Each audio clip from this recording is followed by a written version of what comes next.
ಇದು ಹಾರುತ್ತೆ ಆದ್ರೆ ಅಕ್ಕಿ ಅಲ್ಲ. ಏನು? ಹಾರುತ್ತೆ ಅಕ್ಕಿ ಅಲ್ಲ. ಕೋಳಿ ಅಲ್ಲ, ಬಾತ್ ಕೋಳಿ. ಲೋ, ಬಾತ್ ಕೋಳಿ ಎಲ್ಲೋ ಹಾರುತ್ತೆ? ನಮ್ಮನೆ ಹತ್ರ ಹಾರುತ್ತಪ್ಪ. ಸರಿ, ಇನ್ನೊಂದ್ ಕ್ವಶನ್. ಇದಕ್ಕೆ ಕೊಂಬಿರುತ್ತೆ ಆದ್ರೆ ಗೂಳಿ ಅಲ್ಲ. ಏನು? ಕೊಂಬಿರುತ್ತೆ ಗೂಳಿ ಅಲ್ಲ. ಜಿಂಕೆ ಇಲ್ಲ, ಗಂಡು ಜಿಂಕೆ. ಅಷ್ಟೇ ಗೊತ್ತಿಲ್ವಾ? ಹೆಣ್ಣು ಜಿಂಕೆ ಕೊಂಬಿರಲ್ಲ. ಮರ್ತೋಗ್ಬಿಟ್ಟಿದ್ದೆ ಶಿಷ್ಯ. ಸರಿ, ಮೂರನೇ ಕ್ವಶನ್. ಇದಕ್ಕೆ ಬಾಲ ಇರುತ್ತೆ ಆದ್ರೆ ಕೋತಿ ಅಲ್ಲ. ಏನು? ಬಾಲ ಇರುತ್ತೆ ಕೋತಿ ಅಲ್ಲ. ಬೆಕ್ಕು ಅಲ್ಲ, ನಾಯಿ. ಓಡ, ಹಂಗೋದ್ರೆ ಬಾಲ ಎಲ್ಲ ಪ್ರಾಣಿಗೂ ಇರುತ್ತೆ. ಆದ್ರೆ ನನ್ ಕ್ವಶನ್ಗೆ ಆನ್ಸರ್ ಇದ್ದಿದ್ ನಾಯಿ. ಆಯ್ತು, ಲಾಸ್ಟ್ ಅಂಡ್ ಫೈನಲ್ ಕ್ವಶನ್ ಕೇಳು. ಈಗ ಕೇಳಿರೋ 3 ಕ್ವಶನ್ಗೂ ಒಂದೇ ಆನ್ಸರ್ ಹೇಳಪ್ಪ.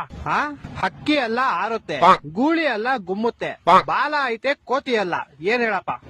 ಇದು ಗೊತ್ತು ಶಿಷ್ಯ ನಂಗೆ. ಹೇಳೋ. ಪಟ ಅಲ್ಲ, ಗಾಳಿಪಟ.